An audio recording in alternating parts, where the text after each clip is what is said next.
September 3rd, edition of the Jericho Wastewater Task Force.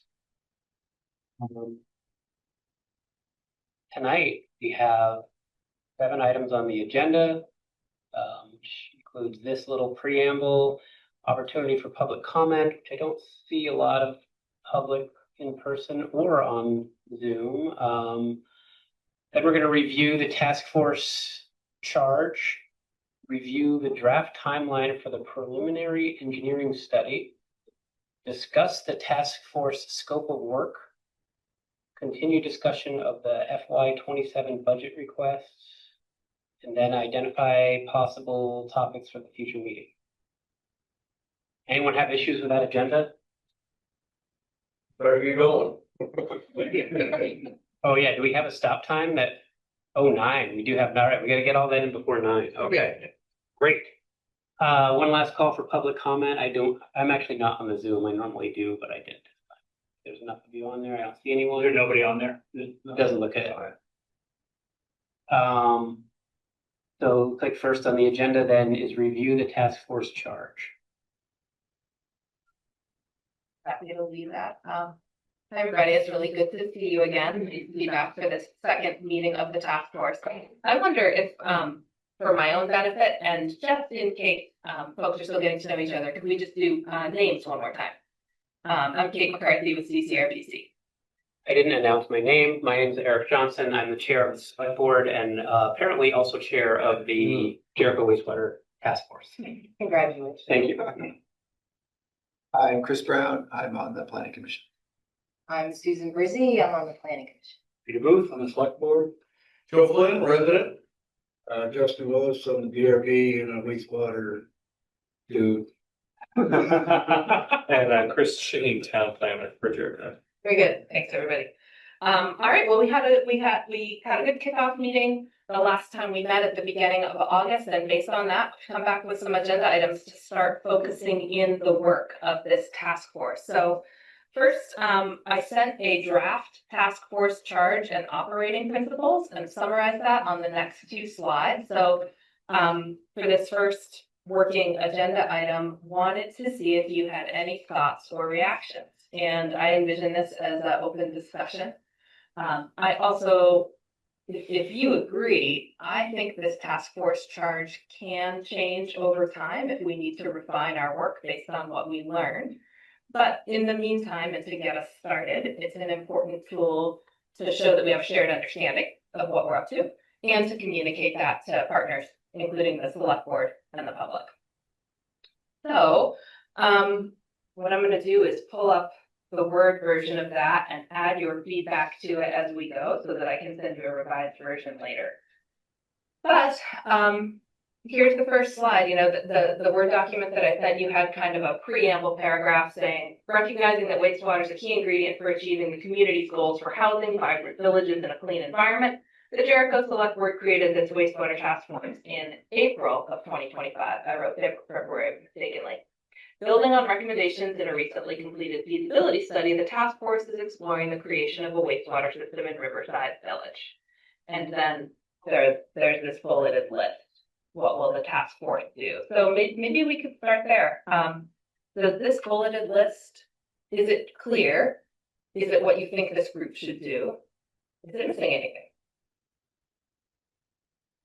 And this is, I just want to say, no ego here. This is a draft. We're all starting from scratch. So if this doesn't feel right, I hope we can please be honest with your feedback and reactions. I'm not married to any of this. Does anyone have updates on it? Because I have one, but I feel weird coming in with tons of opinions, having missed the first meeting. So does anyone else have any that they've reviewed and thought of? I have opinions, but I also missed the first meeting. So you did too? Okay, I don't feel so bad. Okay. I have a question, but Go ahead. well, I guess my question is, I don't know when the right time to ask it is, but who is going to manage the project? Who is going to oversee the engineer's work on the preliminary engineering? The whole thing, the engineer's work is for the PER is the next 3 months, but this project is going to go on for, I don't know how long, 18 months, 2 years. Yeah. So my question is, who's going to manage it? Because I don't know that it works for the task force as a group to be the manager. And I don't believe, it might be ideal if there was a town staff person to do that, but there isn't. No, So is that you? thank you for that question. Yes, a lot of it is me. Chris, did you wanna chime in? I was gonna say, we have a scope of work. Yeah. With CCRPC that outlines exactly what their responsibilities are, and that includes oversight of the PER team, the engineer team. I would say CCRPC is the central body that is leading this. We will have regular, like, bi-weekly check-ins with myself and Paula and John Ashley. Who is John Ashley? He's the engineer. engineer. Okay, But but you're right that this is a much your- longer project. your involvement is only through the PER.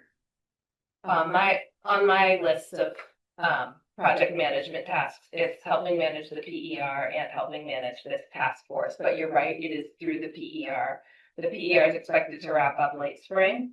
My contract is through to June 30th of 2026, so I can continue to support this task force, and then you can decide whether CCRPC support in the year after that is useful, or I know the town is also discussing, what's additional staffing might be needed. or Well, I think it whether- also relates to the question of who is the point person, the contact point person for issues or problems or. And that's something that was that was pretty clear in this, was that in this document from, Yes. Cam and Fintan. Cam Finley, Mhm. that the successful programs all had a person who was like the point person who kind of knew everything. I'm Yeah, not saying that's you, but I think yeah, Chris's point is, and maybe that's not for right now. In terms of the task force chart, I think that we do need to think about that, about what the structure is gonna be and who's gonna sort of be the person with the list of things. Well, I think I don't know if it's been a problem to be solved tonight, but I think it needs to be solved soon because I think that there's, the ball is rolling. Mhm. And so this is our chance to keep out in front of it and be Yeah. organized. Is part of where your question coming from that, it's important to have a local face of the project? Because, where I described sort of the project management things that I can do, helping organize meetings, keeping the engineer on track, working on funding, which is a little different, a little more mechanical than being the person who talks to the neighbor about the concern. Like you can Well, I see there guess- being a distinct role, Yes, like I a local understand. face. I think it's both, but I think the root of my question was, who's going to make sure this thing is organized well and managed well? Mhm. Because it can't be a group. It needs, my opinion anyway, it would be best to be a person. And I just don't know who that is. I'll offer to get you started. If you hadn't phrased it that way, I would have said this committee would have been my answer. But I understand what you're saying. It's hard to say, oh, the committee will deal with this issue that just came up, and then it's 8 people and you gotta wait until the next meeting. Well, right. And then it's sort of loose. Yeah. It's like, oh, I thought you were doing it. Right. Like, well, no, the buck has to stop somewhere. Yeah. And I guess the way I thought about it was that since we didn't have a staff person, that the town decided to outsource the role to CCRPC, and CCRPC is willing to serve in that capacity for this period of time for this phase. So I think of it as like an outsourcing person, like instead of hiring a full-time staff person, we've hired Kate to do that job. And Is I that think not right? that's how I see it, and I think that is similar to the model in Waitsfield. The guy is it? Joshua Schwartz. Yes, he was with the Mad River Valley Planning Commission, so he wasn't part of he wasn't part of the town of Waitsfield. He was part of the Regional Planning Commission, and he coordinated all of their work. It so happened, he was the one that was out there doing a lot of the public events and that type of stuff. But I think that's just because that was the role he took on. I think someone else could do it. I think it's more important that's just one person that's coordinating all of it. And as long as we have a person that is doing that, and I don't think we have that person. Okay, because the PER, this says the PER is done in February of 26. Right. So I guess, again, I just want to, I guess my question is, you're through June, but are you thinking most of your work is between now and February? No, I'm thinking through June because I think there'll still be a lot to talk about and a lot of decisions to be made and outreach to be done after the PER is complete. And it'll be important to support the committee in maintaining momentum that comes out of that engineering report. So I have in mind that I'll be with you through. Okay. June. And related to what your question is, and it's number 6 on our agenda, is the FY27 budget requests. The work that CCRPC is doing now is funded in part through that 100,000 that was set aside for wastewater, and it was through a UPW, United Work, Unified Planning Work Program. which we had to submit as an application to CCRPC, and then they chose our project out of thousands of projects. So it was so great. Yeah. So if this is the model that we want to take again, we will need to queue up the funding for that and make sure we're applying to be part of the UPWP program Yes. for next year. I think I'm, my glass is half full on this project. Like, we're doing this project. And so the question is, let's make sure we have the team, ideally a manager in place to get from here to flushing toilets. Well, maybe then one of the things that the task force should be working on would be advice to the town about how it should be more permanently staffed after, July 1st, 2025. Because the skills that we need right now and the skills that we're gonna need in 12 months, probably a little bit different, and we're gonna learn a lot. And we're gonna develop credibility. If we tried to hire somebody now, who's gonna take the job? Nobody. If we try to hire somebody in May, we have a lot more, We're down the path. we're a lot down more the road. appealing at the job. I think the second bullet is then what we've got is what we're doing to help the select board. And I think that probably along the lines of what you're saying now, just maybe can be added to that bullet. Put some wording there. Second bullet, help select board learn and lead on the development of a wastewater system. And identify, maybe to Chris, I think what Chris is looking for is, and identify, maybe within 6 months, identify a point person that is kind of. Yeah. Right, because leading is different than managing. Yes. Yeah, Yeah. and I don't know how specific it needs to be, because I think we're talking about a very specific issue now that we've identified, but there may be other things that come up that we're not thinking of. Yep. So maybe it's learn, lead, and manage the long-term success of. I thought of even adding a third bullet that's something like, identify a durable structure for managing the project through its various Maybe phases. that's something that's well said. Right, because the select board, should not be in the same sense as select board with the wastewater system. Right, learn and lead. Right. And improve. Fun. You won't presume, I guess, right? Were there other comments about the bullets up there? Yeah, so my comment was that in the opening paragraph, it describes the task force is exploring the creation of a system. And then the bullets, the only bullet that's really around, or maybe there's 1.5, that's really around the concept of explore, is identify and participate in subgroups, is the primary one that says to me explore. Everything else to me is about communication. So I'm not sure the emphasis is quite right. Okay. And then and responding to community questions and needs is kind of explore, because you're exploring concerns and requirements and capacity and demands on the system. But so to me, the bullets were heavy on communication.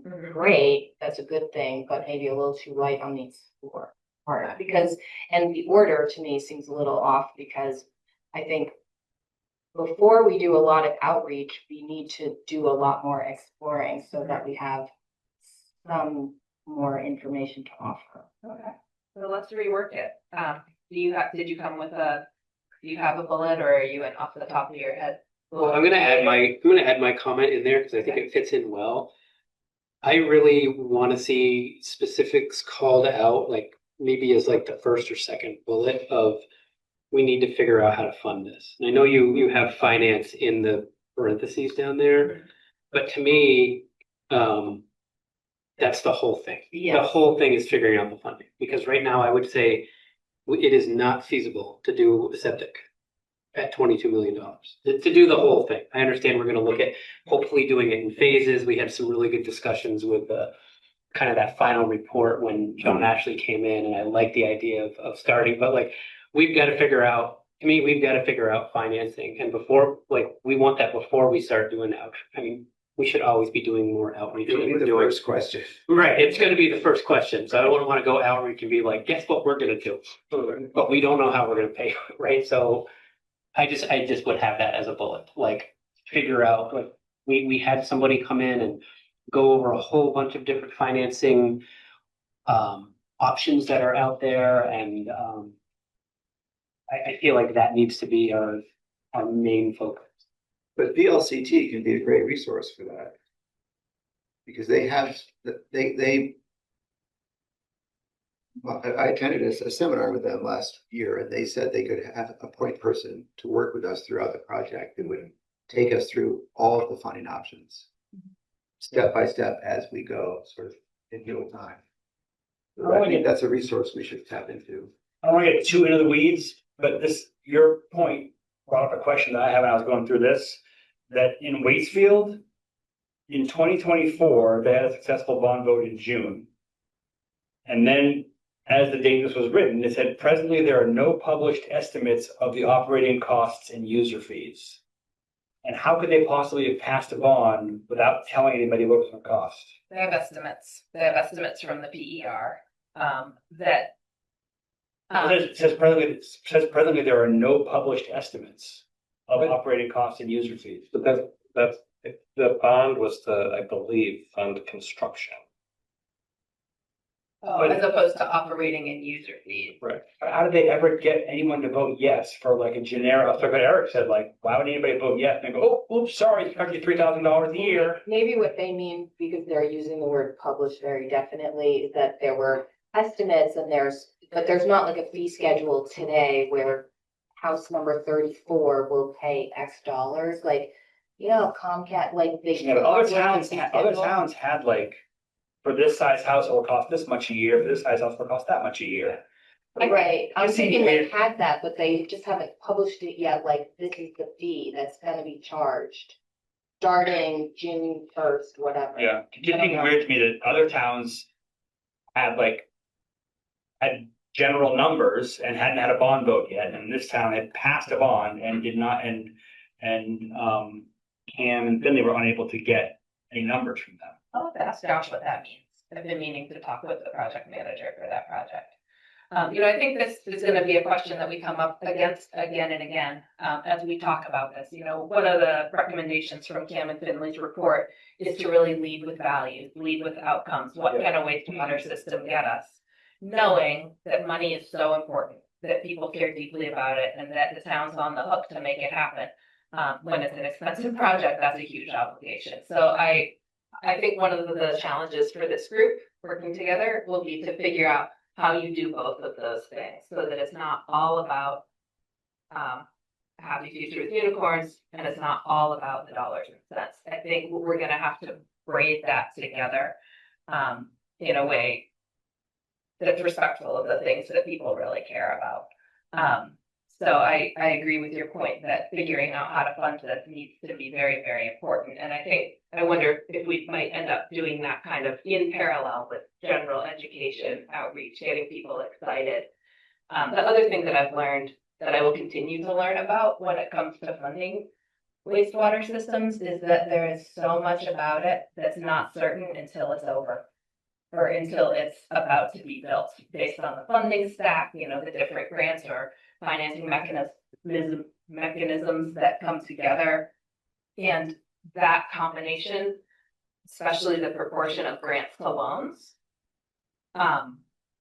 drastically impact the user cost. And it's a source of ongoing frustration for a lot of communities that it's hard to really dial in on that number until you get the funding stack. So that might be another part of our communication and outreach challenge is How does the funding work? What is How the does the funding funding stack? work? How does that? how can we be credible Yeah. even Yeah, if it's uncertainty? And I just think having it as a bullet, Yeah. that it's, here's what we're working on. We are working on learning what funding sources are available. And then we're working on figuring out which other ones are. Just keep digging on that and trying to understand what is typical. And, throughout this whole thing, that's been, like, I just know so little about that. I forget the name of the person that came and gave a really good overview of some different, nothing guaranteed.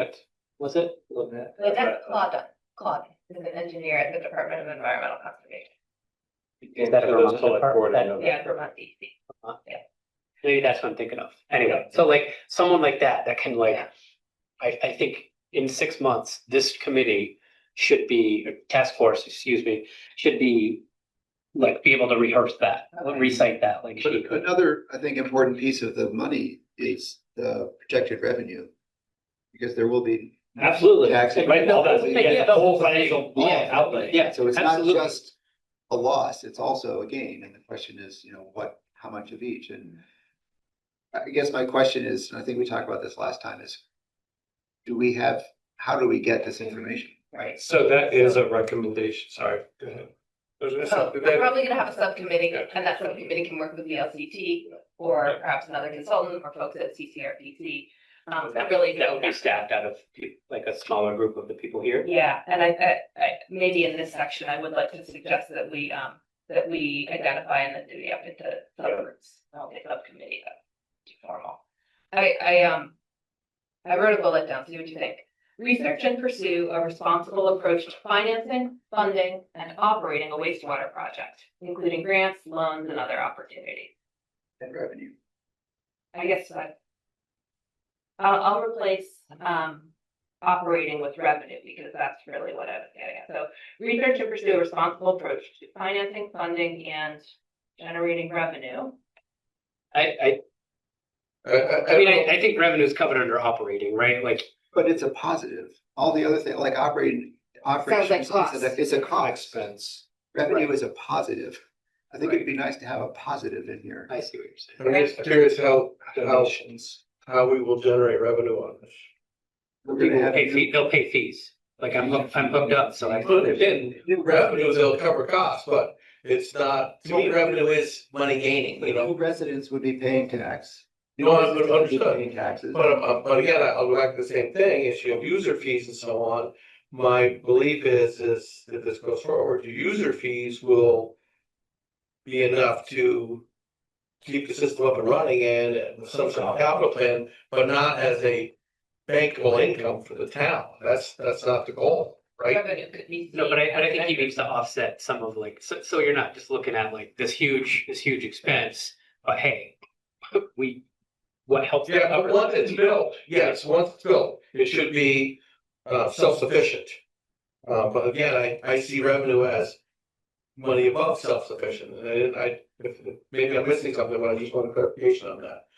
I agree, once it's built,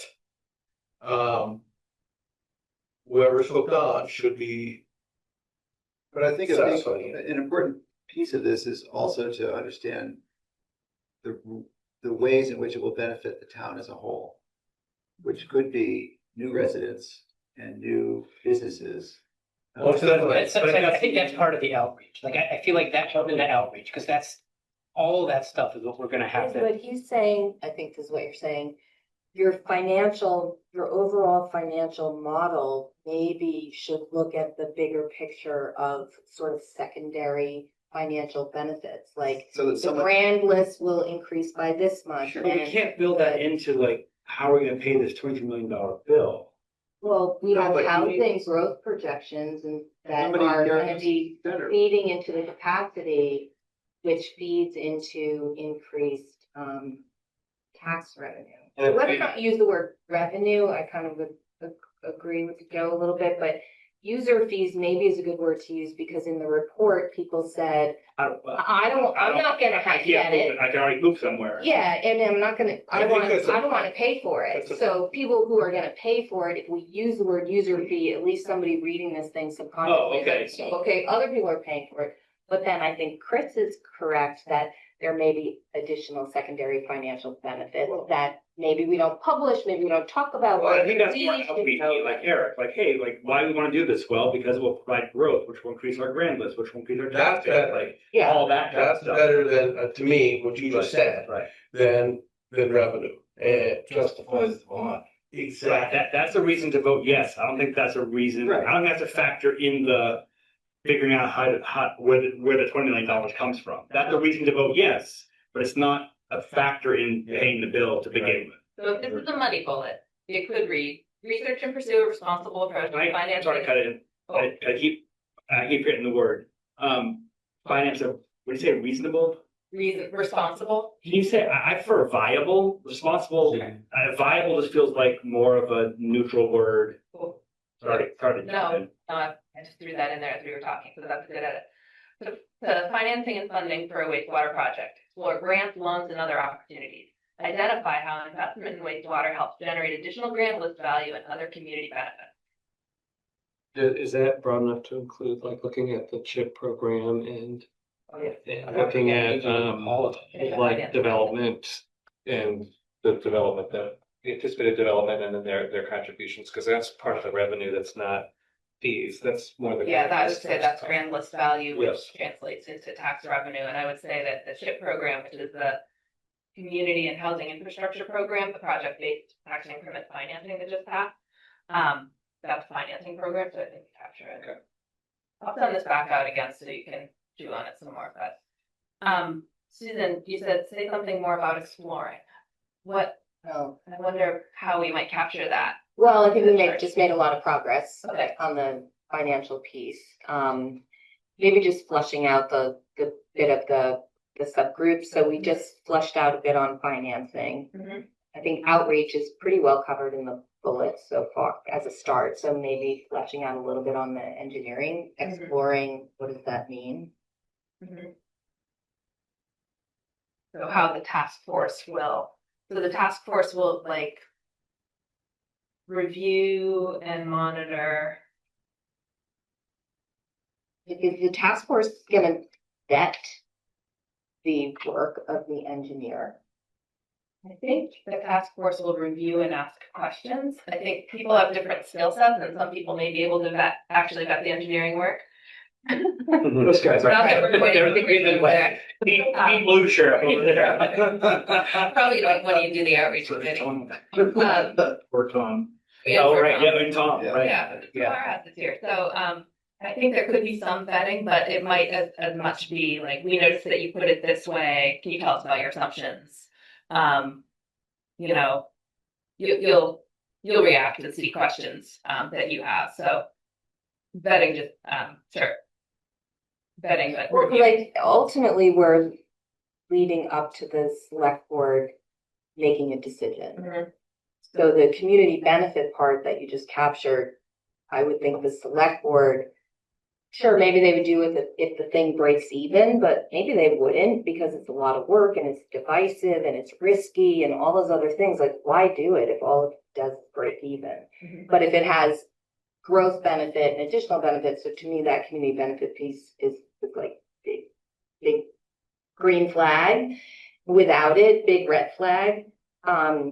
The engineering, the select board also doesn't really have the skill set. Sometimes I think, these engineers come in, you have the skills on the DRB, but like the average person has no idea. And that engineer could be, sure, you're hiring a credible person, but you're committing the town to, this responsibility.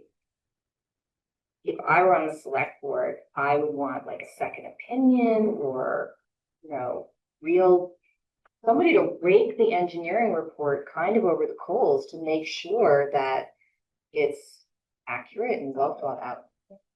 So I translated that into review and monitor the work of the engineering firm during all phases of the process.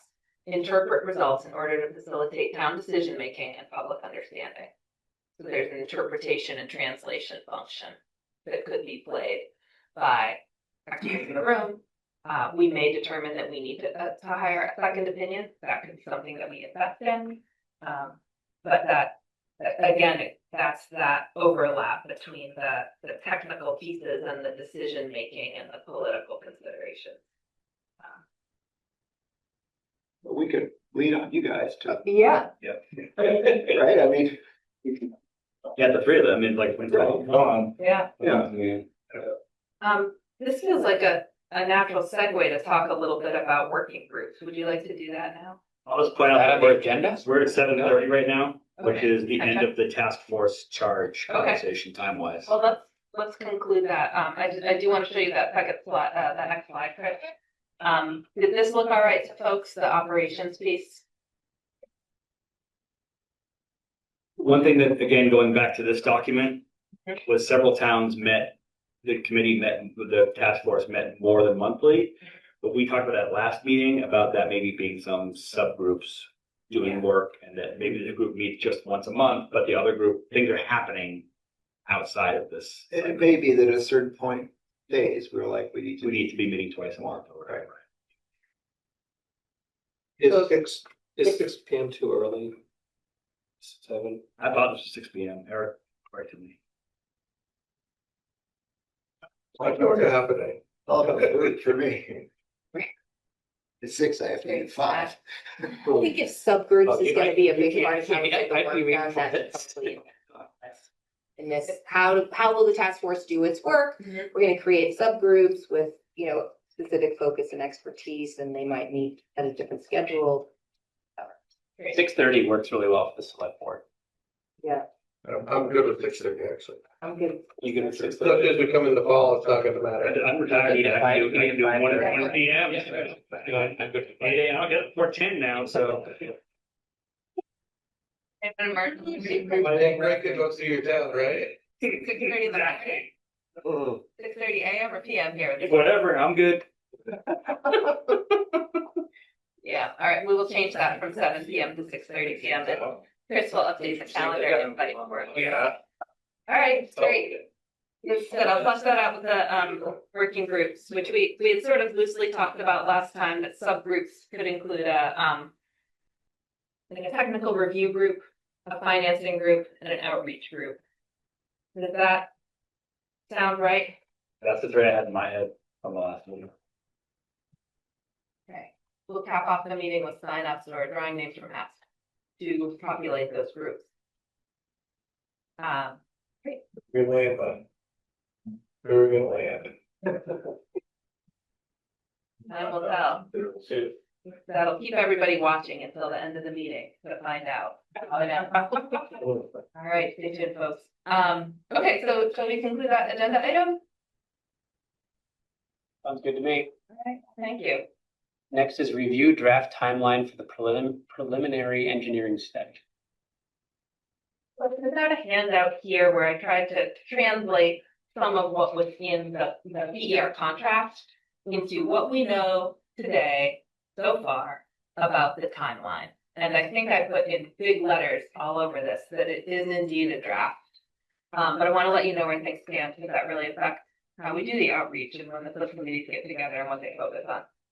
So the original hope in the proposal from Du Bois King Engineering was that they could be delivering the 60% PER, so the partially completed preliminary engineering report, to DEC and also to us in September. What's DEC? DEC is the state's Department of Environmental Conservation.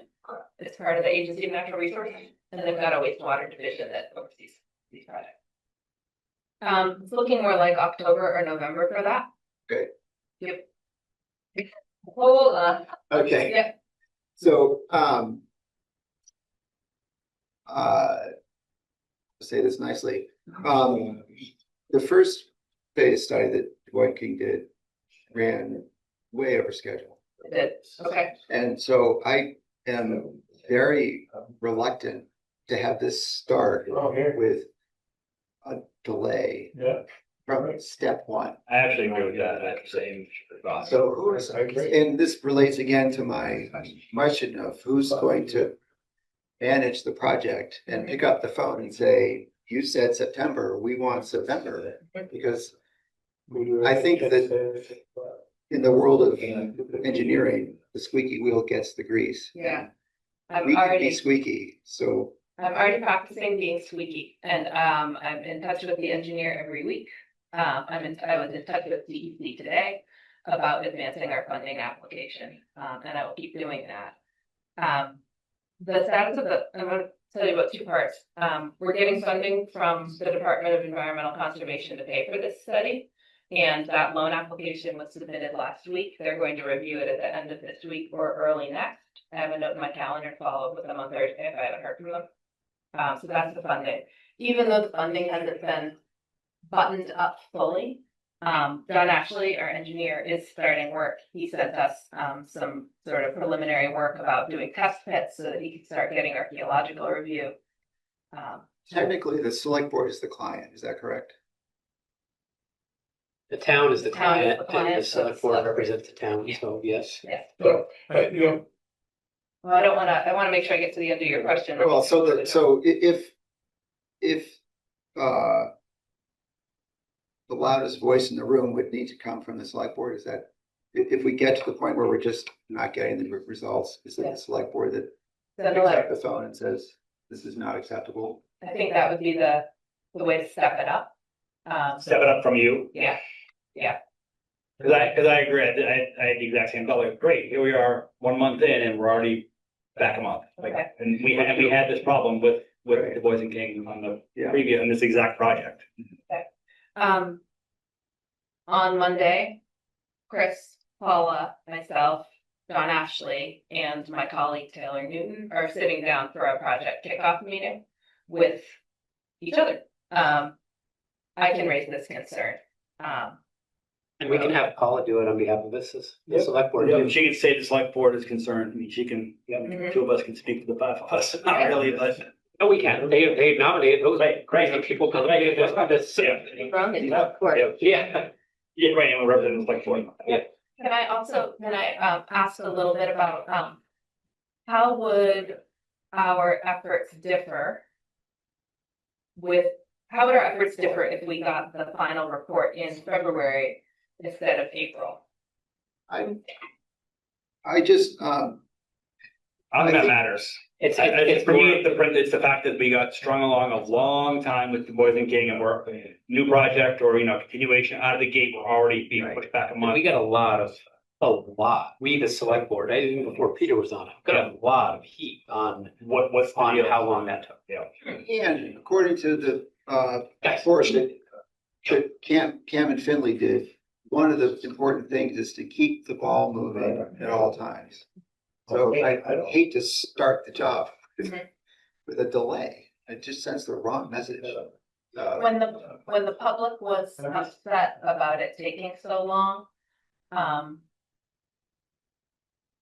why were they upset? Were there specific pieces of information they were eager to have? Was it more like it's important for projects to stay on schedule, therefore they should? Or what might have been underlying? I think underlying was that the select board is serious about this. Why are they just sitting around saying, oh, they don't have the report yet, guess we can't do anything? The select board doesn't care about this. They gave me And so we don't push. push. Didn't care. It was just pushing and no one was tracking it and pushing it along. Thank you, that's really helpful. I can I'll tell be you pushy. from where I'm sitting, Kate has already pushed things along to make things that not miss deadlines. I mean, she's already making a difference. And we are talking about having like bi-weekly meetings with the engineering team to make sure things are on track. I don't think those things happened last time, so I think We're in a better position. we learned from the feasibility study that we need to be more hands-on and not trust them to just keep things moving. Yeah, and I think that what Chris is saying and what Kate's gonna say on Monday is it feeds into that, like, hey, it's that idea of like, we're always moving forward. But I appreciate knowing how the previous one went and that it caused some angst, rightly so. And that you want this to be better, you want them to do better, and you see the ways that we can that we can help make that happen. So that's really important. And it's also, like you said, important for credibility. Right, which speaks to a bunch of stuff that Cindy and Cam said about people trusting the select board and trusting the committee and that, being above board and having faith that we're acting in our best way possible. Because I would like to publish a timeline, make available on the website for the whole community to know what the timeline is. And so it will be clearly a working timeline that will change, but it would be really nice to have the first part of it not be a delay. Yeah. So before we publish this, then maybe after Monday, you could say like, this is the revised. Nothing's been published yet. Right, so nothing's revised yet because the public hasn't seen anything, but compared to the contract that was signed, this table that I've shared is different, the table that I've shared with this group. So we're. But also just in terms, just so people understand, at least what I understand in terms of where we are in the process. We have submitted our application to the state for the funding. They have acknowledged that they have received it. They have not initiated their review of it yet. And their review of it could take anywhere from 2 weeks to 2 months. But they said there were. Could you guys humor me a little bit and Yes. walk me through what we requested? I probably should know this, but I don't. What do you mean, what funding did we request? The thing for us to understand. Yeah, it's the. So the town got a loan to do the feasibility study. And then we amended that loan to get additional money to do the PER. So we've submitted an application to amend that loan to increase the amount. And that is what has been submitted, so. So we did the feasibility study, we got to the 100% of the feasibility study, now we're saying, and we got some sort of grant to do that. Correct. And then now we're saying, okay, we're going ahead, so we'd like to extend that to cover these next. We'd like to extend, you use the word grant, it's semantic, it's a loan, it is a The loan. loan that we don't have to pay back. For the first phase, we don't have to pay it back. These future loans that we're getting, my understanding is that they do need to be paid back, but it can get rolled into the bond. So we're borrowing money without asking the taxpayers right now? With that submission? That's exactly what I'm thinking too, is, we're looking at 180 some thousand right now for this. Am I to assume, and again, if I'm missing something, but is that going to be a loan? I don't know the semantics, the financial semantics. I would say the town is taking on debt at this point We to can't cover do that. these expenses. Unless did we agree to that at the select board meeting? And I just didn't understand it well, which is very possible. I guess I thought it was a forgivable loan. We'll find that out on Monday. Absolutely. I would agree. A forgivable. It was on what grounds? I mean, so let's just say worst case scenario. Forgivable if you go forward with the project. Which was in And that, that's what I mean. which was in this, that And it- some town didn't pass it back in 2000 and they ended up with like $600,000 in Wait, debt. too. Yeah, it didn't pass. But they got around it too with another. But then they came back around and extended it, Around. right? But I think it is forgivable if you execute the plan, Okay. then the debt goes away. All right. That I'm good with, but we want to make we that. taken That's on. something I do think we want to make sure it's public. Let's make sure we understand exactly how to say it and exactly how to word it. Exactly, because I'll be honest with you, when I was scrolling through this afternoon, I'm like, whoa, that's a lot. When we get to these two phases, we're gonna be $300,000 into engineering for this. And it would be also nice to do what's we get this one done. What's the final gonna be? Is it gonna be another 200,000? Or we have $500,000 in this? So I just think some clarity of What's next? what's next. Yes. It's not a lockdown, but, and again, the parameters, if it works, is it forgivable or rolled into the bond? And what happens if it doesn't work? What happens to that loan? Right, like we we do all our work, we do a fantastic job, and the bond vote still fails, and we can't. We're into Westford. Do we have, right, do we have, Yes, we do. we have to pay that, yes. So I think that's a diagram that sort of indicates a timeline, but also phasing and how the money works at each different phase. I'm thinking of a visual that could capture some of that would help keep all, it would be talking points for all of us, and it would be a communication tool. So the feasibility, I just want to understand, the feasibility study was the 124.9. Yeah.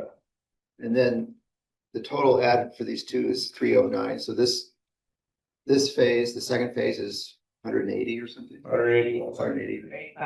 185. And 84,990. Okay. We have all this I have all this information filed upstairs. I'll review it and It's about the loan.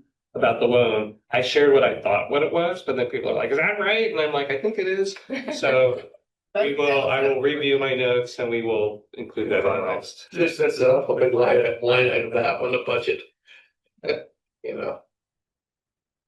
So we'll put together kind of a briefing for the next meeting on this. That's a tangible thing. I don't know what this is. You never want to share. Well, because this timeline's been kind of a good conversation starter. Other thoughts or questions, concerns about the timeline? I know we're at the end of this. So my question about the timeline is, when would we forecast having a bond vote? Would it be coincident with town meeting, or can it be independent of town meeting? And that's March, April, then how many more like months do we need, and what are the pros and cons of timing the vote in different? Yeah. Well, I guess that relates to my question, is the timeline. I'm hoping that we can develop a timeline that goes throughout, not just through the PER, but throughout the whole process. Yeah. I think that would be really helpful for. To be flushing, have a date for flushing the toilet. Right, Yeah. So Exactly, right. that's the visual, Yeah. the Toto. So was anyone? The other day, you have to pay extra for the day. I started with the PER because that's as much as I knew for now, but I think you're right that having an expanded timeline to help us understand what we're gearing up for. And to help the public get their head around. Yes, Yeah, when do we get the TFD? developers and then other people. And I think that bond vote either happens after the P or the design After phase. the design phase. Because so that's it when you won't have happen enough in information to 2023. know how much it would reasonably cost. So it wouldn't. We won't have certainly a wouldn't town be- meeting of 2023. So when you meet with John, could you ask what the timeline would be for the design phase? Yeah. So that we could then plug that into our timeline? Mhm. Is that the next bullet after the word final? The next bullet, the design phase begins? It would be, And I guess we would also be interested in knowing what that might cost. okay. So it goes, just so people know, it goes feasibility study, PER, design, construction. So 4 steps. And this is what I'm just looking the at, PER. the next step. Hold on 1 second. What are the 4 things? Feasibility, PER, design. Construction. I guess final means design plans are ready to roll. I'm sorry, in this Right case, here. final means final PER. PER. Final preliminary engineering report. So if there's 4 phases, this is just the second phase.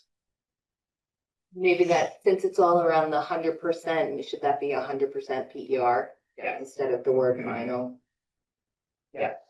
So again, my question goes back to this, is from beginning to end, what are we gonna have in this for a set of plans that are ready to go to construction? What cost, you mean? What cost? What engineering costs are we looking at the end to go to construction with? We won't know that number until some more work's been done, but we can come up with a timeline and we can say, we say feasibility, PER, design, construction. If that's our top row, then beneath that, we can say this funding source, that funding source. These questions need to be answered, bond vote, construction, user fees. But DuBois and King could say, we think it, expected to be strokes. 250,000 Yeah. or. That's what I mean. Yeah, I assume they need to know the Design, yeah. PER, they need to have the PER done to give us exact estimate for the design. But I assume that they have enough experience that they could give us a ballpark. Sure. And they may have It done could be that less than already. $500,000 or whatever. Yeah. They may have already done that in the contract that I sent out. I won't dive into that right now, since we need to move on, but, so what I'm hearing and taking away and have noted that, this is a start for talking about the PER, which is our starting point, but this is a long process. We need to know what that looks like, how it flows, no pun intended, and, kind of what we've got ahead of us, so that we can organize our own work and talk to the public about it. And we'll organize. Thank you. That's the review of the draft timeline for the PER. Oh, this is the next slide for that too. Yeah. Right, next slide. So, based on our discussion just now, I can see that this slide is pretty limited. So the next agenda item was to discuss this task force's scope of work. And I know that can be hard to do on the fly. That can feel pretty abstract when we have limited understanding, when we're still developing the timeline, when we haven't done our subgroups yet. But I just wanted to start spitballing a little bit. So I made that column on the right in green, and I don't know if it's easy to read, but it says possible task force activities. And, say between now and April of 2026, we've talked about the importance of outreach. We've talked about the importance of technical review, understanding financing options. So this is just a straw dog here of how we might start. So in September, here we are. We might form subgroups to develop outreach strategy, to make a plan for engineering review, and to consider financing options. In October or November, we might start doing front porch forum posts, handouts. I don't know if you have a fall festival, neighbor to neighbor connection, review of draft reports. Is there a winter community event? Could we do an open house or community celebration? Here, could the task force undertake a technical review of the environmental information document? Should we table at town meeting? I started with outreach. There's certainly more to do in every category as we go through the process. But I offer this as just a starting point to talk about what a scope of work or a task force work plan could look like. And I think maybe the easiest way to do this, honestly, I'll answer my question, is determine what our subgroups are going to be, sign up for them, and then have each of those groups put together a mini work plan. I'm wondering how we coordinate our task force outreach with what Du Bois and King will be doing. I want to talk with it on the agenda for Monday is to ask what, they have a survey listed, and they've noted some other outreach, and I want to know kind of how real that is and how in-depth that is and how it would how it complements what we want to do, because that's really more important. Well, I think that my concern is that the people getting the survey are like, well, I've already done a survey. Now I'm doing another survey. Why am I doing another survey? But Every time I see about this project, what's going on? And so I think that's an important answer to have. And Use people's attention wisely. Yeah, being very clear about what the purpose and intent of the survey is. And Okay, just so you know, Jericho isn't gonna have a traditional March town meeting with Australian ballot, but there are 2 meetings leading up to that. One is September 20th, probably, and that's kind of like town visioning. What do you hope and dream about for the next year to 5 years in the town? And then the next meeting is in January, and that's specifically around the budget, where the select board presents a draft budget. And residents can respond to that and offer amendments and changes and suggestions. So that draft budget is for FY 27. So our task force, I know we're going to talk about the budget tonight, and we have much earlier deadlines, way before it ever goes to the town. But if there will be new line items in the budget potentially to fund the ongoing engineering work, safe design, and potentially some preliminary stuff, I don't know, in FY 27, if we have numbers for that, we'll have to be explaining that, or the select board will have to be explaining that. So an opportunity, but it also means we need to have our act together well in advance of January what is it? 10, I think. No, 10 a.m. It's January. 20th, 20 something? Yeah, 2020. Like mid-January. Well, we also have, when's the first one there? October September 20th, 20th. yeah. And that's another touch point. Right, but I don't know that we're gonna have much, maybe just a general But it would feel announcement. like, it would about feel the like, task it force. feels like every time we're in front of people, we should be, Yeah, hey. Yeah, we have a handout came from, these are the farmers market, we've got something to work with. Right, Okay. build from it, yeah. We should make more. So that will will happen before our next meeting. Of this task. right, Yeah. right, maybe who the task force is and the task force stuff. Subgroups, yeah.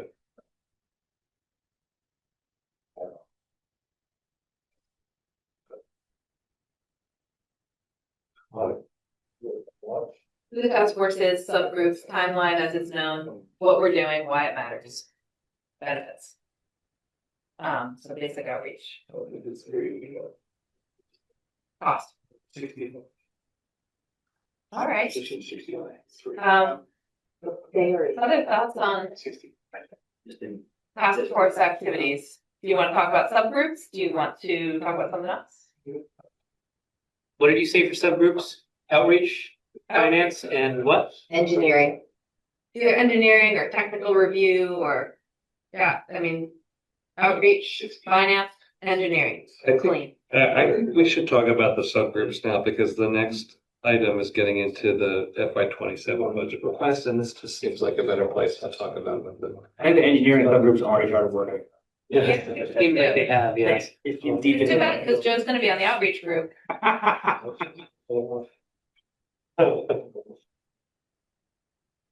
Put sandwich board on. So, and Sorry, we're. did you figure it all out? No, we just figured out more questions. Do we need to resolve those before we talk about the subgroups, or? I don't think so. At least. These questions are gonna come up later. I feel like the engineering subgroup is Tom, Joe, and Justin. Yes. Does anyone have that? I should say. I'm intuitive. That's a compliment. Intuitive guy. Yeah. Stay in my lane. All right, if I'm boss, I'll do that. Is, are any of the three of you, I know Tom's not here, but looking for an opportunity to stretch into something else like financing or, I don't want to make assumptions, so just wanted to offer that. Tom might be. Think might about it, you don't have to some answer anything. Tom might have some insight on the financing pieces from his, former day job, so I'm gonna put him as a maybe on the finance. I mean, there's probably a ton of overlap, right? I don't If the financing comes in and it's crazy, I'm hoping the engineers will be like, no, that's. I imagine the subgroups will have something that they bring back. To They'll be focusing on more doubts and it'll cross. Yeah, and then we'll all talk about all of them. Who else would like to delve into the finance piece? And I should say, I'm willing to staff all these groups in some way if that's useful, like help set up meetings, I can visit with you. I think it's important for you to have a finger in of the groups. If you're the Like- one coordinating Yeah. everything, yeah. I'd like to, and I want to make sure we can do that in a way that's comfortable for those subgroups. Is the only person not here, Tom? Yeah. I don't, So, go ahead. I'd be interested to work on interested in doing financing. You're number 8. Yeah. I'm Yeah. not just here. I heard Susan, Slides. finance, I see Chris. Chris's hand. Sure. I need to be on the finance thing too. I Yeah. feel like just because for the select board. So finance, Eric, Susan, Chris, maybe Tom. I don't know. Can you be on two? Tom question mark, Because I think we put Tom on engineering. we're making up our own rules, so. Yeah, Definitely not me. not Chris S. On finance, talking about? Yeah, you don't want me on. All right, so outreach, who would like to be on outreach? I'll Chris. go on that. Honestly, I don't feel super confident in that personally, as far as skill sets go. Hmm. do you feel like you might have something to offer in terms of finger on the pulse with what people need to hear, how they might need to hear it, what concerns are bubbling up, how we might address them? Because I feel like that's all part of the outreach. It's not just the words we use or the pictures we use, but sort of the strategy. Which one are you concerned about? Yeah, that's what it is. Well, concerned about? Yeah, you said, I said I feel like I'm not super good at outreach, oh, okay. but that's sort of what is left, and I can do that. Right. So I think we're, Straight talker, I think and, you'll be quite I good. always thought you would be good at it. Yeah. And you are good at it. Okay.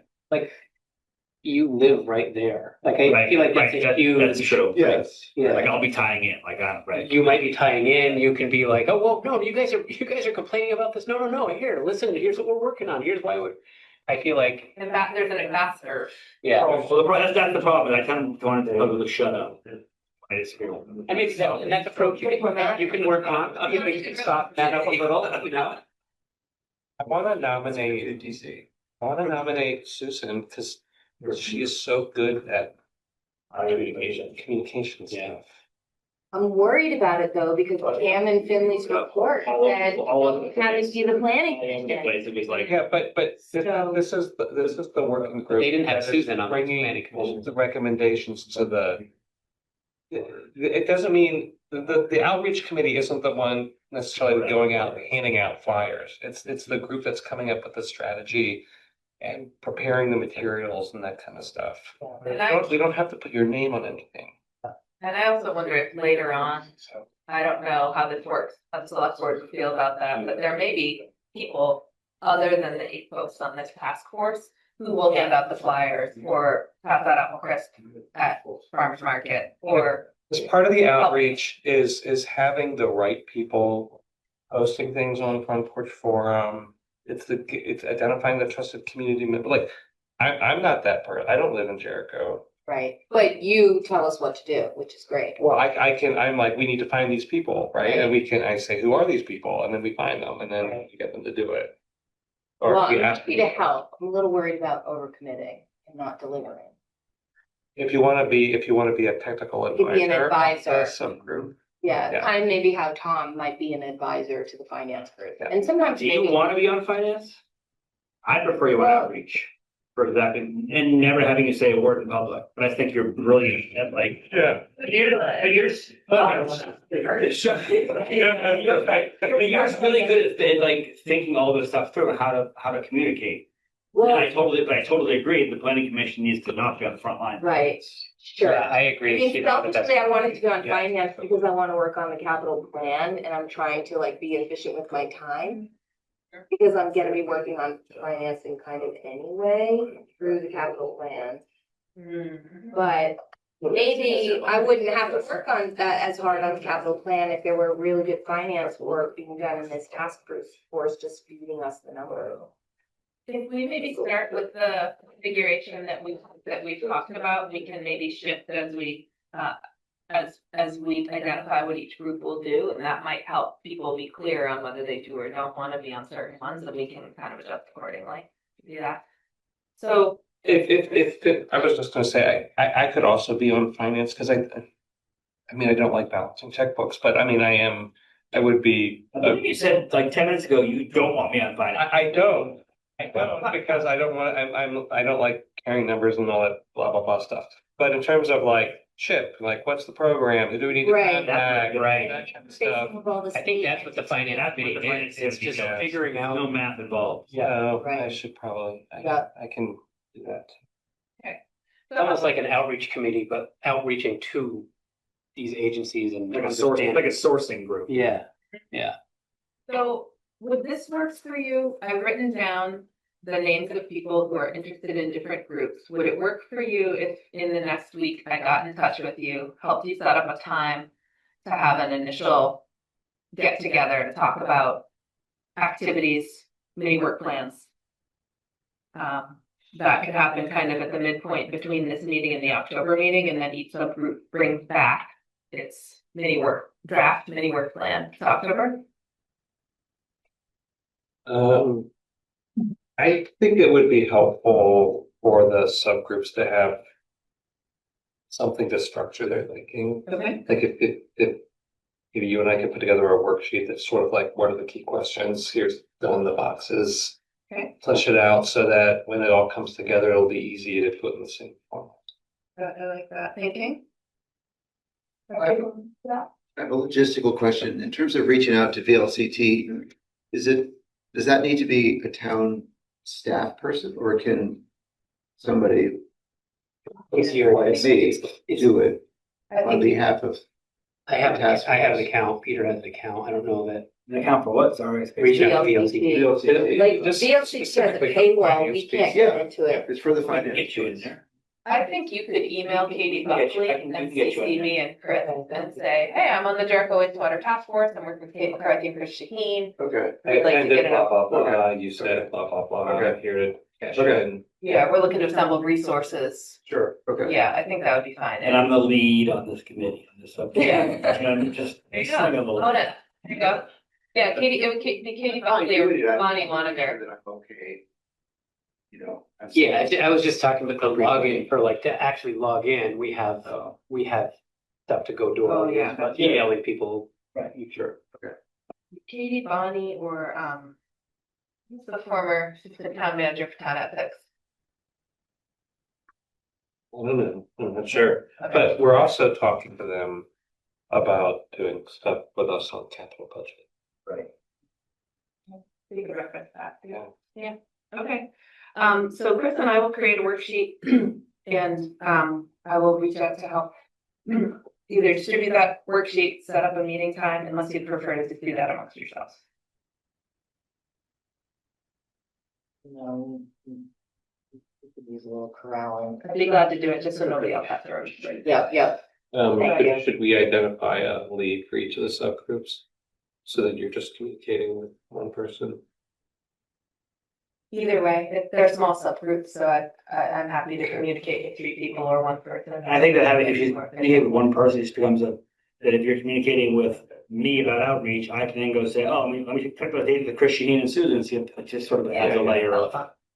Okay, all right, we'll work on that in the next week. And if you think of any other ways that you want to structure it, or if you don't want some coordination, you can let me know. All right. That was agenda item 5.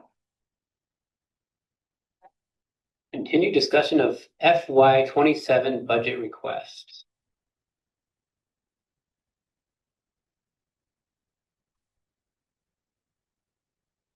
So at our last meeting was really a formation meeting and we didn't have a clear timeline. We were brainstorming at a very general level. Based on what we've talked about tonight, we know a little bit more about the timeline. We have a better sense of what this group will do, how we'll do it. So I'd like to revisit this question of what sort of budget might this group need to support its activities or future wastewater activities. So what we came up with last time was the idea of an eventual additional town staff member to support coordination of this group in the long term, to Chris's earlier question. Maybe other town tasks. It sounds like that's been kind of chatted about for some time. Funds to establish a wastewater construction budget, start putting money in the pot. Continued project management support for whomever. Community events, mentioned Apple Crisp. Marketing and public relations, which could, there could be a benefit to spending a little money on graphic design or some language, video. Things that are not my natural skill set. Other. And We don't have we have no money set aside right now, right, Eric? We put $100,000 in the budget and we've spent it. I don't know that we spent all of it. I think we have 75,000. Oh, I thought we spent 25, we still have 75.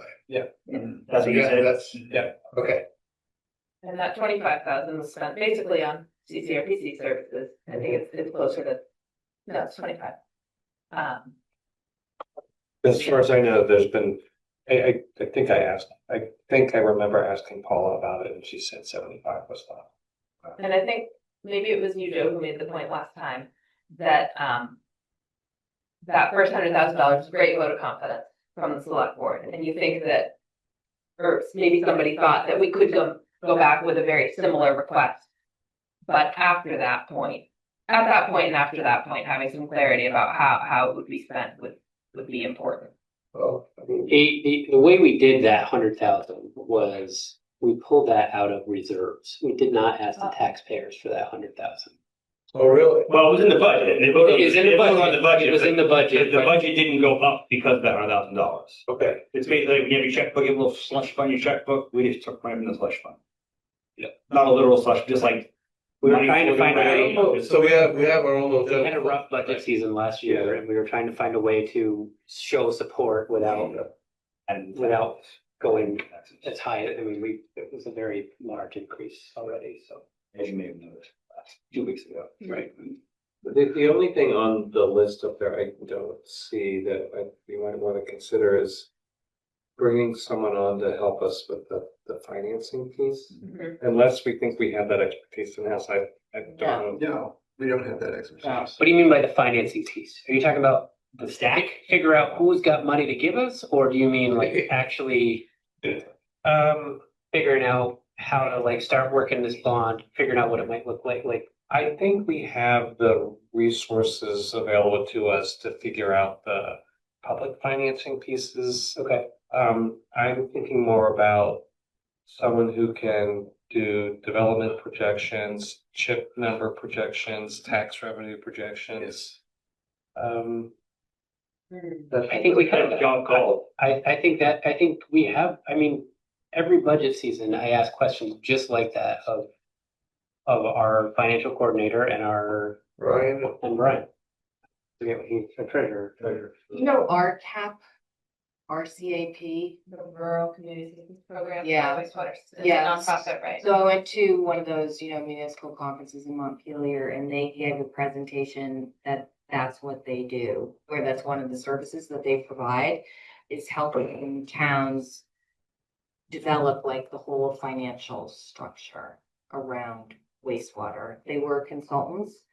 They would charge, but it seemed like you could use grants and loans to fund their work.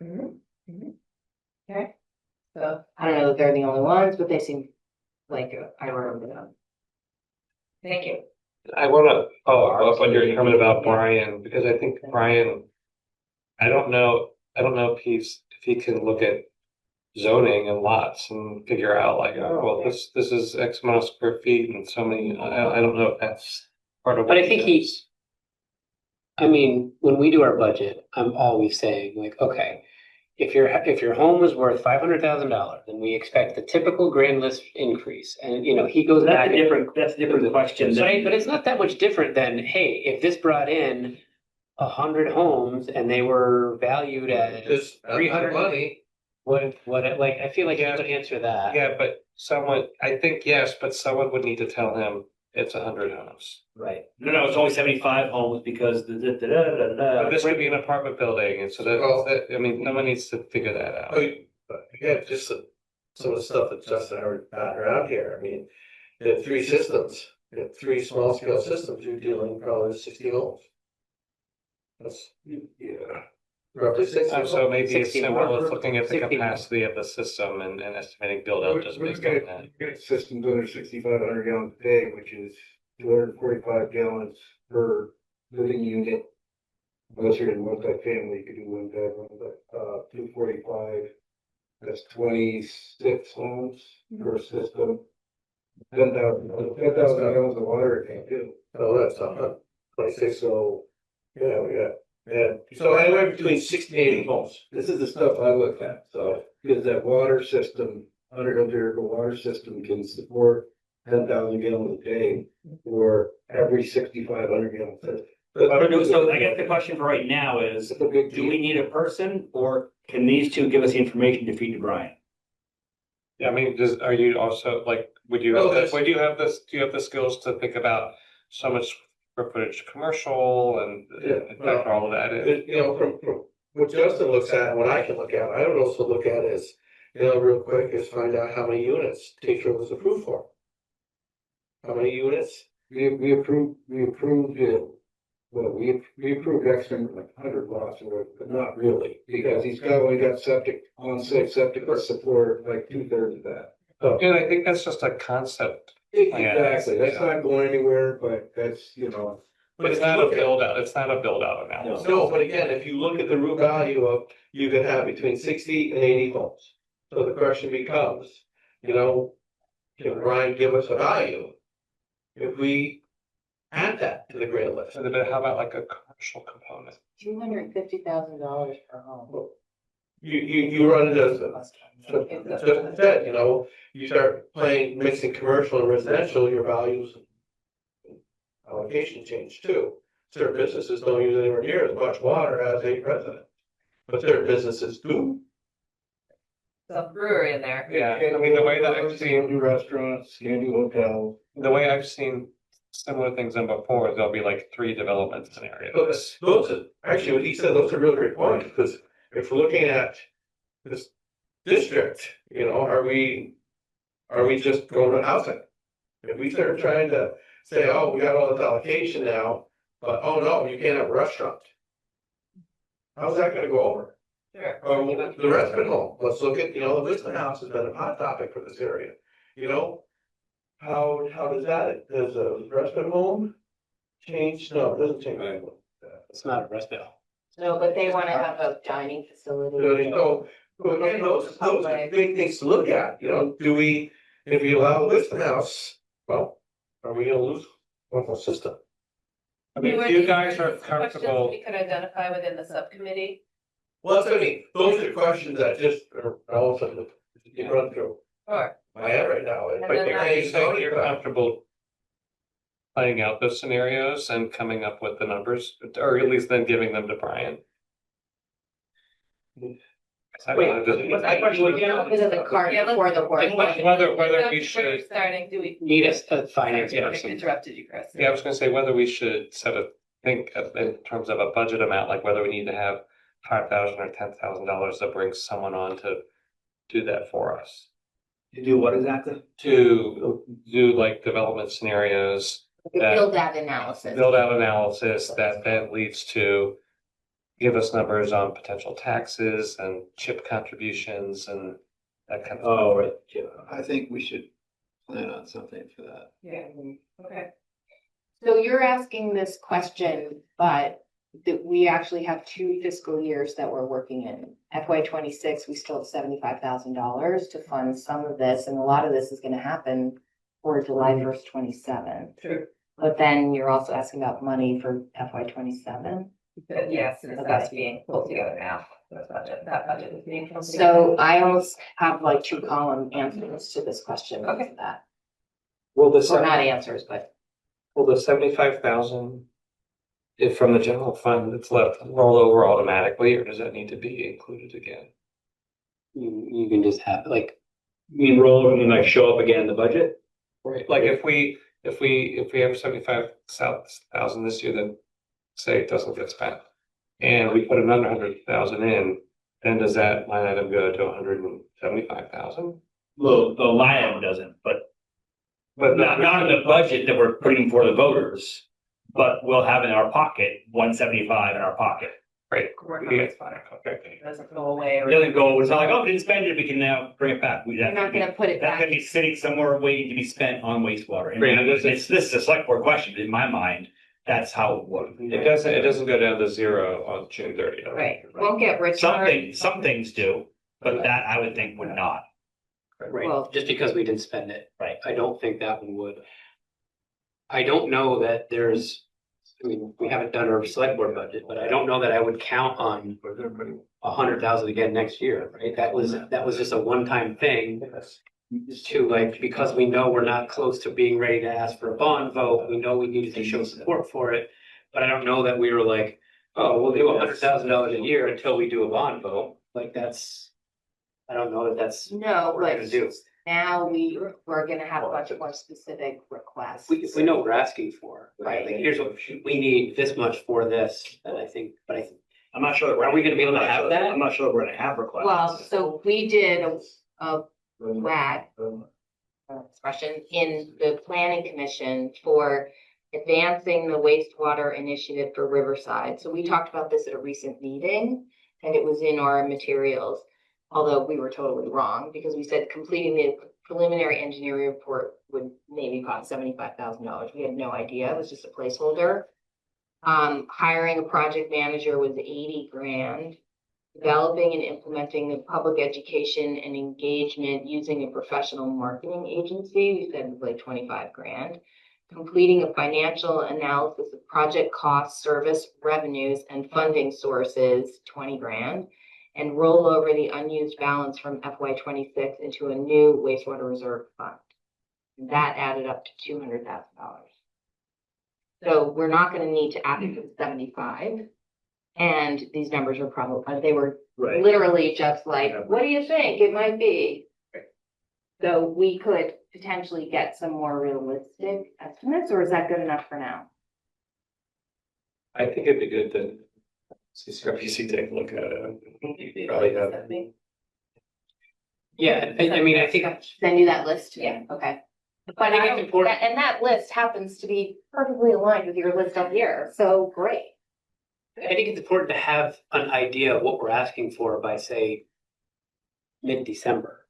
I don't know that we need it. We don't need it right now. I got the impression at our last meeting that it was pretty urgent. I think it's, Yeah. I think it's more urgent than December. I think it's October What do you mean? that we started talking budget. I think it'd be good to have something a little more fleshed out for us to look at the next. Yeah, for sure.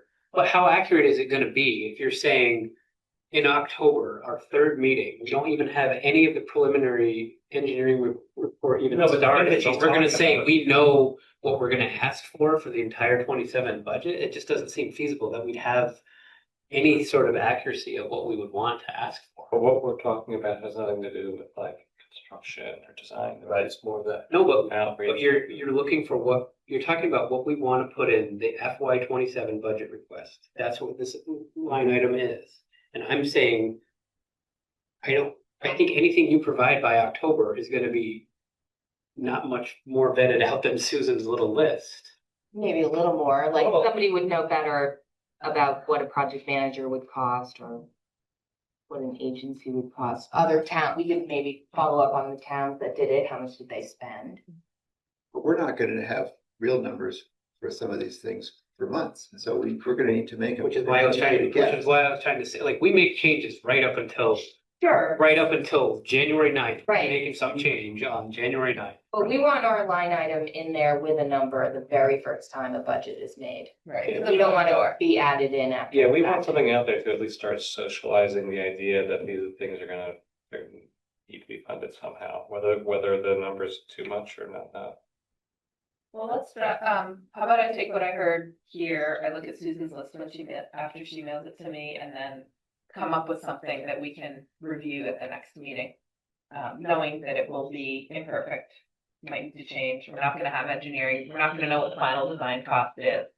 But that's not what we're doing at this point anyway, this is kind of a foot in the door. Is that a good approach? Who's up? Me. If we don't like it, we can change it. All right. That was agenda item 6, unless there's anything else on that one.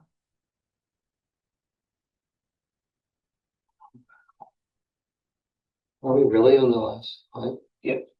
Well, there's the identified possible topics for future meetings. That's the last agenda item we talked about just now, following up on the budget request. Subcommittee, subgroup report out.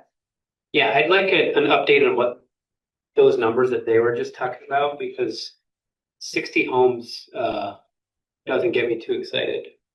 Well, Okay. I think it's too soon to, I thought, first thing I do is talk to the system operator of the Jericho Water Department. And he said, they're drilled wells.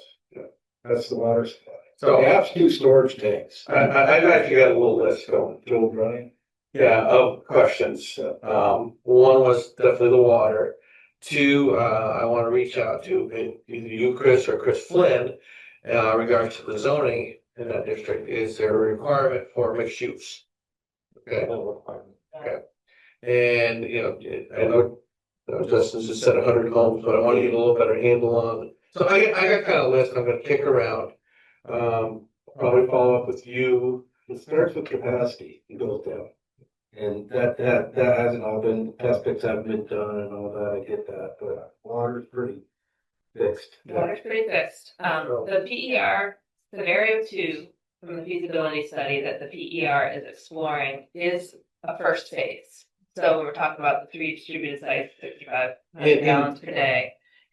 That's the starting point, and we'll want to maybe think about our messaging, given that could be expanded into commercial area, or there could be another phase of the wastewater system. So we wouldn't want the public to think that the wastewater system is only ever going to help 60 homes, and that's where it ends. So, Yeah, I didn't say that, I mean. okay, No, It's 6,500 gallon systems that's what we're gonna do. We're I gonna just do heard that. multiple 6,500 gallon systems. Didn't the concept Thank you. plan have like 300 units or something? No, do you remember? I thought it had 300, that's what I was remembering. Yeah, but So you're going to look into some questions before the next meeting. yeah, I do. I mean, I just seemed like I remember John actually talking about water supply, and it might have been just Jericho Center at his scoping study stuff. It might have been Riverside too. He brought that up. Talk about what you say normal is what, Water capacity. not having enough. Yes. Mhm. Yes. Okay, So thank you. That is a limitation that came up at our last meeting too. Is yeah, it, just- is it possible that the the first phase, as it's been currently quantified, that we're all kind of geared up, like, yeah, we're working on the first phase, is already potentially like too small? I don't know that. So first phase is of that one of the first questions that we need to answer? wastewater Is like, system. are we in sync with the way that PER is scoped? Or is that train left the station, it is what it is, select board decided, that's what they want to do? well, so right in the stuff that we've got for the next phase, it says 2 to 3 systems. It's not that much. Where are you reading that, or where's that coming from? That's, And each system, according to your back of the envelope math, each system is 60 or each system is 20 to 30? based on the select board input from the feasibility study, is anticipated that phase 1, now maybe we did more videos, will include developing 2 or 3 small scale, less than 6,500 gallons per day disposal systems to meet the initial needs. Now, again, there's precursing as initial needs in phase 1, maybe have a look at the report and kind of doing more, maybe test pits will yield, 5 systems out of it, I don't know. It's just, you start clumping them together, don't you, the same problem? Yeah. So I have a question about the test pits. I want to make sure Susan can sort of close the loop on her question. well, closing the loop, just overall, to me, the quantity is kind of an important question, because are we probably imagining going for a bond to fund the entire thing, or we're gonna be going to the well, no pun intended, 2 or 3 times, and is that what we really want to do? Do we want to make sure that we go as few times as possible, and the first time is big enough to make a win? Because if it's not big enough to make a big enough win, the next one won't get approved. So there's like a chess move there. So do we have the option as the task force to evaluate the size of phase 1 now? Or has that already been decided? No, it's not been decided. It hasn't been decided, but when we talked about it in the select board meeting, we were very excited about doing it in phases, because I had only ever, like, in my head, I had only ever heard of, like, you either do this $22 million system or you don't. And like Catherine started asking some really good questions about, like, what if we just did enough to get some people on, and we start to prove it out, and so I think when we got excited about that idea of doing it in phases, not as like one huge bond to go do the whole thing and go build it all out. But I don't think it wasn't much more directed than that. In terms of what I remember that conversation, that the extent of our sort of saying yes and going forward was, oh, okay, if we don't have to do $22 million, we don't have to commit to that. If we aren't saying the select board, yes, we're gonna do that. If we're talking about potentially a smaller scale thing, then yes, let's investigate it. And whatever it was basically what, TBD. yeah, whatever it is. If saying yes doesn't mean we're all saying, yep, $20 million, we're gonna figure it out. Yeah. If it can be something less than that, then yes, let's move forward. And maybe we'll end up with $20 million and 18 and a half of it, we've got the stack built up and it's, but that was, so we didn't get down to like, oh no, it's one system or three systems. It was just, oh, we can do a piecemeal? Okay, let's have the conversation. Another argument I heard in favor of the phased approach is that currently you don't have any wastewater operators employed by the town. And so there's a need to build that capacity, figure out how you're gonna operate the system, and that building that capacity as the system grows might be a good way to go. I think Susan's Susan's also right about going back again. Yeah. Money for wastewater, you kidding is me? really good, and I think there might be a sweet spot with phase one that you get enough return from it that it really is something to look at, feel good about. Holy crap, they got all that. Right. The PER different than what you choose to construct. So could you have the PER analyze this much to help you decide that you then want to build this much? I think you That want the changed the PER to formula. look at everything. Yeah, but that's- I don't know, but you And have the to ask. design would be everything, but it would need to be designed to be built. But the PER is not written. Right. The Du Yeah. Bois and King contract is not to look at everything, it's No. only to look at phase one. So like, that's why I suddenly was like, well, I we see, better make sure this phase one is it. Because these guys are I like. see what you're asking, because we Okay, know that in somewhere it said, and I think one of you were saying, giving the number, that 65,000 gallons or whatever. 100. 165, but whatever. There's a big number. We're the informed, Right. we're the. Other questions, I can help. It's fair, it's pretty sad numbers we're just saying. So to be fair, maybe not fun about that. You already have a really massive on-site septic in Jericho now. Serving Richmond forever. You know, that's a direct discharge system. That cost, I think he spent $1 million on it. Something like that, but. That's little tidbit information. The marks in Richmond, septic's in Jericho. I know, that's interesting. Do they pay us for that? Well, but you were saying, It's just, your question is, of that full number, is phase one all of that number? That's your question. That's the word. Well, Or is it a subset, a smaller number? my question is, now I have like 3 questions, is like, does it make more sense to have the PER be everything? How much longer will it take? How much more will it cost? But if all you're doing is investigating and designing and doing numbers, maybe you'd be fine to do the whole thing if it doesn't cost that much more and take that much longer. I don't know. And then does that help you make a more informed decision about what phase one really should be? I mean, we didn't make up phase one. John Ashley, Yeah, yes. right? He had a definite description. I have assumed that the PER and the design would do the whole system. Right? That's a big, Assumption. Yeah, that's not right? what. So when you guys meet with them on Monday, that Yeah. would be really good to what's the suss scope out. of the PER? And I'll Yeah. do the contract again too, and right, with that specific question, and I try to be able. Yeah, well, I will as well. One question I've been asking since we started talking about wastewater. Do we have permission from Browns River to use their land yet? So like the test pits that they're gonna dig, like where are they gonna be? Are they gonna like? Gonna be at third base.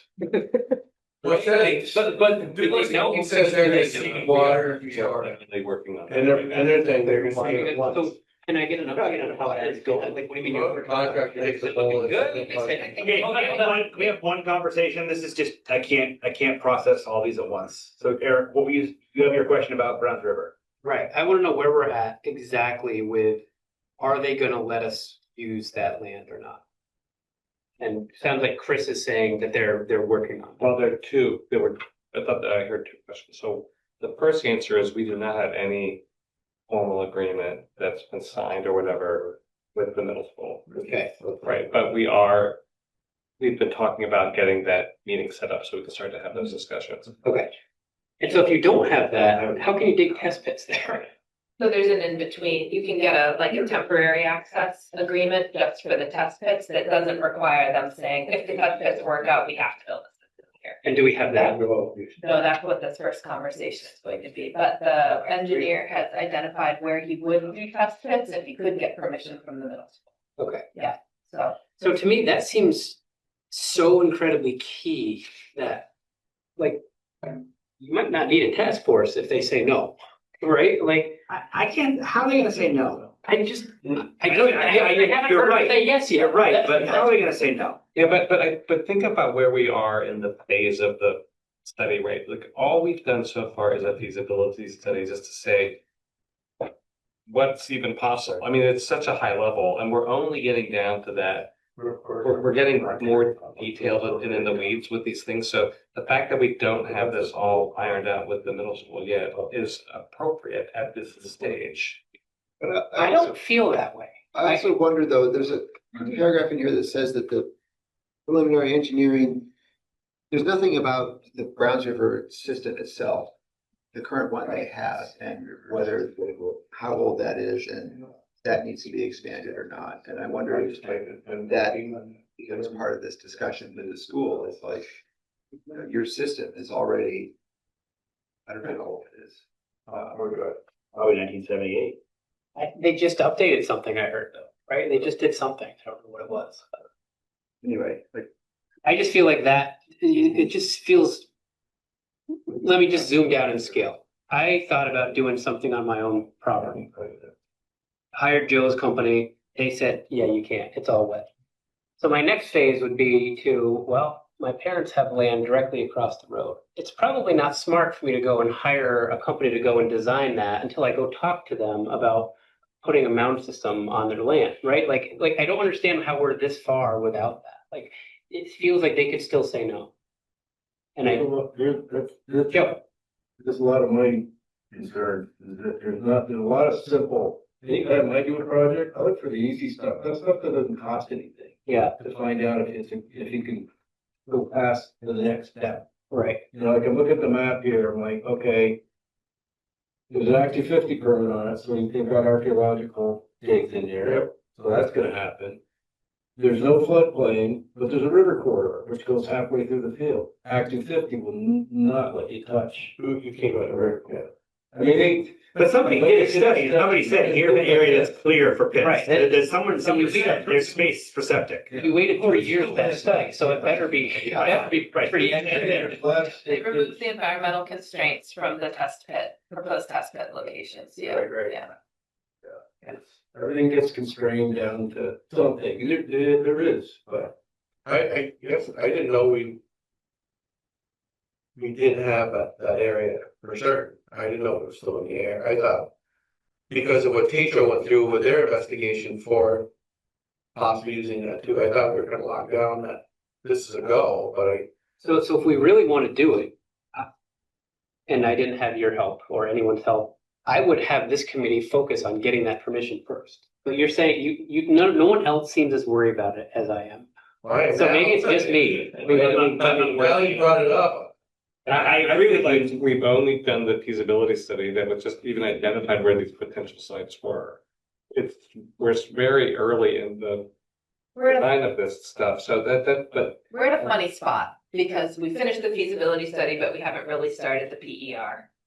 And But that we feels we weird. went to the state and said, I want to borrow $180,000 that we will pay back if we don't do this. We did that before we have permission from the place that it basically has to, like, if they say no, I don't remember exactly. I think there are other places. There are other places. There are There other are. places, yeah. But And in my mind, Eric, I just keep thinking, oh, Browns River, because to me, it's a slam dunk. You're right. Maybe I shouldn't be thinking that, but there's just no way they're gonna say no to us. And we They want to need make sure we have that confirmation. Any kids. I think they absolutely should say yes. But I hear you saying. 1,000%. Yeah. But like, We actually have to I- be careful about when we ask them because they're a school board and they're gonna have to have public meetings. And so if we were to ask them today, we don't know anything. So we wouldn't be able to answer any of their questions. And so they would have to say no. So we have to ask them when we have the most likelihood that they would say yes. And right now, they, as a public, any school board member would be like, they don't know what they're doing, they don't have any answers, why they're not gonna, parents are gonna come and be like, oh, you're gonna pollute the fields and all that other crap, yeah, no Well, pun intended. But there are other, just so you know, Already. wastewater Feels mansions underneath the fields. Yeah. I mean, it could be a show. And we know it's a good solution, but the average person doesn't Right. know that, the average person goes, My my soccer team can't play level. my kids are gonna go swimming in the Browns River. How are you gonna ensure that it's not gonna get polluted? We don't have any of those answers, and we don't wanna set up the school board to be like pitchforks, and they're gonna be like, oh, we can't say yes. We don't want But them what to we do have that. done is we have gone to them and they have indicated they are open to consider, like, they did not say no. They didn't say anything that were like, oh, well, we gotta start looking someplace else. It was all positive indications. And there are two questions we're asking the school district, right? One is, can we dig some test pits for a period of time? Depending on the results of those, can we then continue the conversation about how it might be possible to use this district's land? And I think in that second conversation is when we say, what would that mean to have a septic there? How does that affect playing field? How does it affect water quality? Is it gonna be smelly for my kids when they're at school? I wonder if the test pit conversation is not a school board conversation, but more of a facilities conversation, and that's what we're gonna find out when we reach out. And how disruptive is the construction gonna be and how long will it take and Sure. how is that gonna affect? Well, Right, and all of that's gonna come up when the school board is talking about it. Yeah. We're talking to the principal, and the Right, head of facilities, and at that right, level. but Eric's asking like, why don't we have a yes yet? And that the only person who can give us a yes is the school board, and that's why that has to come later. We have to do all this. The big yes. so Yeah, it sounds like, if in the extremely unlikely scenario that they say no, we have enough other places. I'd have to go back and read that. That report. We have other options to do at least phase one or maybe all the phases. See where those were, because That's you're my- right. that's my That's what we're recollection. saying. I haven't looked at the document in months, but that's my recollection. Okay. I didn't look at it closely, I was like, oh, Browns River, we're all set. Yeah, and I understand why you're concerned about that, but that's why I didn't look at all the other, there were yellow spots everywhere. That's something we're gonna find out more about between now and the next meeting. I think it's something we're gonna act on in the next meeting and a half. To converse with the middle school. Okay. But no, thank you for that question, because you're saying cart, horse, chicken, egg, how does this work? How should this work when we're Yeah, we're using public dollars and committing to doing something? And I'm just getting really experienced in getting Hammered. chewed out by the public. And so I'm imagining going to them and saying, so we're looking to add $180,000 to next year's budget, but we don't know if we're actually going to be able to build anything because we don't have permission. Like and I'm using extreme and very simplified examples that are maybe not realistic, but We'll get you some information. yeah. In all fairness, Eric, probably get chewed out by the same people all the time. It's not like a wide berth. It's the same all the time. Yeah. Very narrow and intense bird. Yes. Yeah, recently we've expanded that. We've We've expanded our- yeah. We've been living in a feedback-rich environment recently. Yeah. You have a better audience, huh? A better audience, but a bigger So audience. thinking about how we're communicating and, thinking about that bell curve and what the folks here and here need, what the folks in the middle need, that's gonna be a huge part of it. I think what will be helpful is, because we were talking tonight about, well, this is just the PER, but it's not this and it's not that. I mean, there's really a much, and this has been, I've heard this ever since I've got here, we need that timeline that shows where we're at. here to there. And once we have here to there, then I think it's easier to have the discussion of, this is the point here where we really need to have it nailed down for the school. You're right. That would be helpful then to have, like a lot of you guys, a lot of the conversation was around like, I really want to schedule, I want to be on the schedule. I want this, I don't as much care about the dates as the the events, like this, Order. by the time this is done, Operations. we will be looking for this thing, and because I'm just not quite as trusting as. Yeah, and we just also, I think we also just need to anticipate that the timeline is going to shift. I mean, Sure. you need a timeline to keep people on track as much as you can, but it's gonna slip. Right, but it's that thing, like, hey, we need this permission here, and boy, this other thing is coming along, Yeah. and so even if those dates aren't anywhere where we thought, but like you still, like, once we get here, we're stopped if we don't get everything. And I think that, For thresholds. that Yeah. we need Yes. to- We need to make clear. So, yeah, no, that's what I'm. yeah, okay. Mr. Chair, should we continue talking about agenda items for the next meeting, or? I think we have plenty.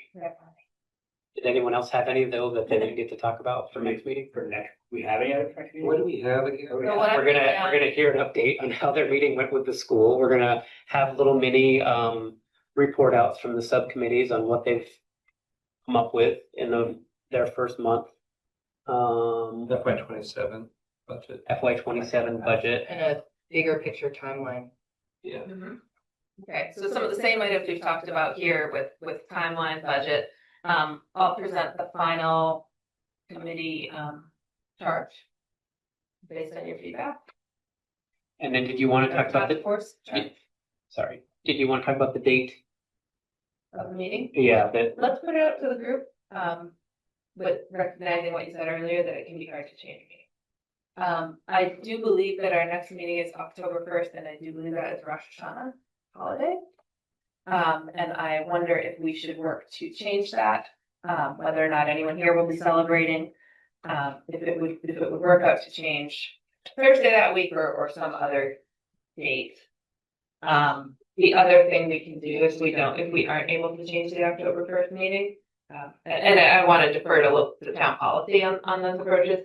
We can look ahead at Wednesdays for the rest of our time together and make sure we kind of proactively change if we need to. Google says it's from, Rosh Hashanah is from Monday, September 22nd to Wednesday, September 24th. In 2025? You have to be wrong, That's what Google's telling me. right? September 22nd, 2025 to Wednesday, September That's 24th. what Google tells me too.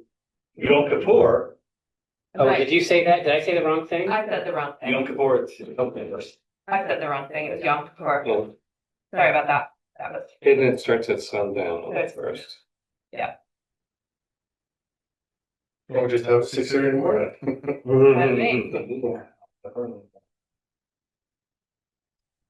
I guess I would propose that we, unless it is offensive to anybody, I would propose that we keep the October 1st meeting. Is that okay? With everyone here? I'm fine. I'm okay with it. If you're not okay, say it. It's not that big a deal. with it. okay. And I'll look ahead. Yes, but we're going 6:30, 6:30. right? Yep. Change it to 6:30. So good. I will look ahead, Chris and I will look ahead to the other Wednesdays and see if there are any other holidays we should be aware of. And if needed, we can reschedule those. Thank you for thinking that through. All right. Love having a facilitator, just so you know. Yeah. So, thank you, like a third party sort of. It is. New voice, new style, it's great. Thank you. That helped. Hey, it looks like you own that Google Calendar event. Oh. Oh, no, Paula does. Oh, for the 7 o'clock. Yeah. I already emailed her and asked her to change the time. Paul owns it, okay. Yeah. Okay, so we'll see about that. All right. Well, thank you. I think we were making good progress. Last time was our organizing meeting. This time we've really focused in. We've identified new questions, reiterated some core questions from last time. Developed some structure that I think is going to let us click strategy to timeline in the key areas that people care about: outreach, finance, engineering. And is, So we're doing a lot today. is the hope, flat expectation that subgroups will meet between now and October 1st? Yeah. Yep, and the other hope / expectation is that be able to draft a longer term timeline that includes feasibility, PER, design, construction, even if it doesn't have the dates, it can have ballpark. So we have that phasing so that as the subgroups are thinking about their activities, they can. Slot them into that scope. Yeah, and We were talking hopefully about a worksheet. by the end of this week, we will have a worksheet or something for the subgroups and then a date to get it to. Hey, okay. When do you think you'll have that larger, maybe non-dated timeline together? And the next week, today, okay, Yeah, it'll depend on meeting with yeah. Dan County Do the, That's tomorrow, Monday. next week. Monday. Oh, okay. do the select board members here feel like they have something to report back to their next meeting? Tomorrow. Tomorrow. Is that how it's gonna go? Like, are you two select board members going to be responsible for updating the select board, or will there be a report from Kate and Chris to Kate I think we submitted decided, every so I think we often? decided the last meeting that Eric and I were gonna report. We talked about that one of Okay. us would do it, yeah. We probably do it in updates tomorrow because we didn't put an agenda Yeah. item on, but we'll just an update. Hey, here's, but it's a good point. Probably in the future, we should have it as an We agenda should probably have item a so that it's. standing, that was also in Finley's report, that standing wastewater report every meeting. I think it'd be good if you could have like one slide in all of your meetings. That's just a wastewater slide. That's a good idea. Here's where we're at. Here's what's next. Here's what we're waiting on. Great at slides. We can work on that together. I do not like slides. I appreciate people that are good. Maybe our outreach committee will have to think about how there's these other sort of secondary channels of communication, like the select board, they have a different audience and people watch on TV while they're eating dinner And just making sure everyone's saying the same thing in Yeah. different ways. Can you get the frequently asked questions or whatever that piece of paper that Ken and Finley had? Yeah. Can you get that to us? That would be great. Yeah.